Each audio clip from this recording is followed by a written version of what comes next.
le rapport entre l'armée régulière d'un pays et justement ces communautés de signes qui ne sont pas organisées, pas hiérarchisées, qui sont un peu l'antinomie d'une armée, en tout cas hiérarchique telle qu'on la pratique dans un certain nombre de pays. Comment ça vit ensemble, tout ça ?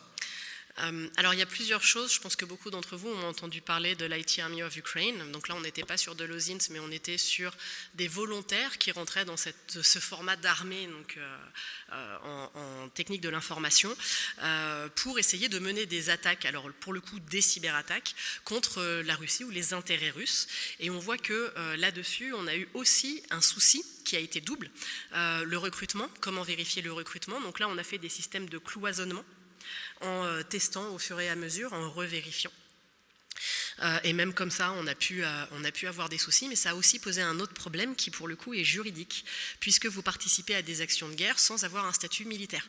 Donc on a eu un petit flottement, donc justement, c'est un travail qui est en cours, de savoir comment est-ce que l'on peut donner à des non-combattants en kaki, mais combattants dans le cyberespace, le statut de militaire pour les protéger d'un point de vue juridique et qu'ils retombent sous le droit de la guerre. Au niveau de l'OSINT, on n'est pas sur de l'approche offensive, quoique vous allez pouvoir finalement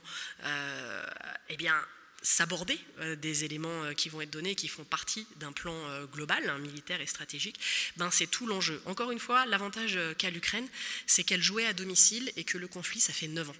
Donc ces communautés-là, elles se sont créées, elles se sont rapprochées progressivement de différents services, de la garde nationale, par exemple, des services d'intelligence, alors que ça soit militaire, que ça soit le SBU, voire du ministère des Armées. Donc il y a une connaissance au moins de tête de pont.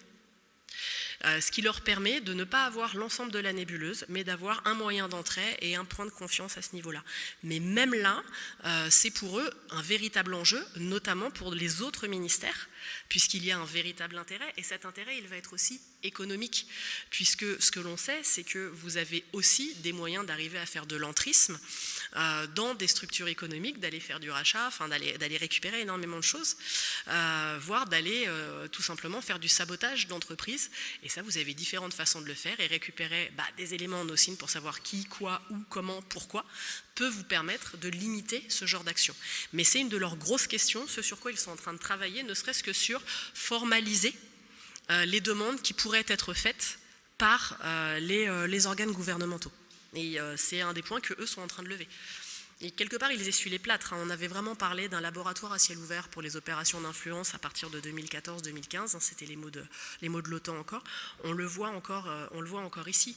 Côté Russie, vous avez aussi ces éléments-là. Alors, on a parlé de l'IT Army of Ukraine.